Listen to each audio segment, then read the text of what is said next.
بسم اللہ الرحمن الرحیم۔ ایک شخص امام ابو حنیفہ رحمۃ اللہ علیہ کی خدمت میں حاضر ہوا اور عرض کیا کہ میں اپنی دیوار میں روشن دان بنانا چاہتا ہوں، جبکہ اس دیوار کی دوسری طرف میرے پڑوسی کا گھر ہے۔ امام صاحب رحمۃ اللہ علیہ نے کہا، تمہاری دیوار ہے، تم روشن دان بنا سکتے ہو، لیکن غرض صرف اذان سننا اور تازہ ہوا کا حصول ہی اس کا مقصد ہو، اسی کے ذریعے سے پڑوسی کو کوئی تکلیف نہ ہو۔ جب اس کے پڑوسی کو علم ہوا تو وہ قاضی ابن ابی لیلہ کی عدالت میں پہنچ گیا اور حکم امتناع بھی حاصل کر لیا۔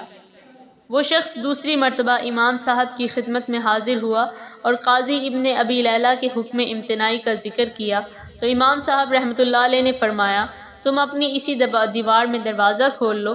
وہ شخص دوبارہ اس مقصد کے لیے دیوار توڑنے لگا تو اس کا ہمسایہ پھر قاضی کی عدالت میں پہنچ گیا۔ قاضی نے اس دفعہ بھی اس شخص کو دیوار توڑنے سے منع کیا۔ مذکورہ شخص تیسری مرتبہ امام صاحب رحمۃ اللہ علیہ کے پاس حاضر ہوا اور اپنا سارا مسئلہ بیان کیا۔ امام صاحب رحمۃ اللہ علیہ نے اس شخص سے پوچھا، تمہاری دیوار کی مالیت کتنی ہے؟ اس نے عرض کیا، 3 دینار۔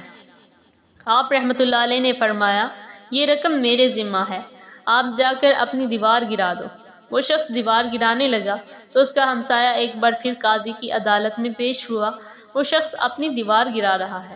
اب کی بار قاضی نے ہمسایہ کو کہا، تم عجب آدمی ہو، وہ شخص اپنی دیوار گرا رہا ہے، چاہے گرائے چاہے رکھے، تم کون ہوتے ہو اس کو منع کرنے والے؟ قاضی نے دیوار کے مالک کو بھی کہہ دیا کہ تم اس سلسلہ میں آزاد ہو۔ اس پر مالک نے کہا، قاضی صاحب آپ نے مجھے روشن دان اور دروازہ بنانے سے منع کیا تھا۔ اس پر قاضی نے کہا، تم جس آدمی یعنی کہ ابو حنیفہ رحمۃ اللہ علیہ کے پاس جاتے رہے وہ میری غلطیاں ظاہر کرتا رہا، اب ان غلطیوں پر پردہ کی کوئی صورت باقی نہیں رہی۔ حضرت امام اعظم رحمۃ اللہ علیہ اپنے وقت کی سب سے بڑی علمی شخصیت تھے۔ جلدی یا دیر سے ہر کسی کو حضرت امام صاحب رحمۃ اللہ علیہ کے مقام کا اندازہ ہو گیا۔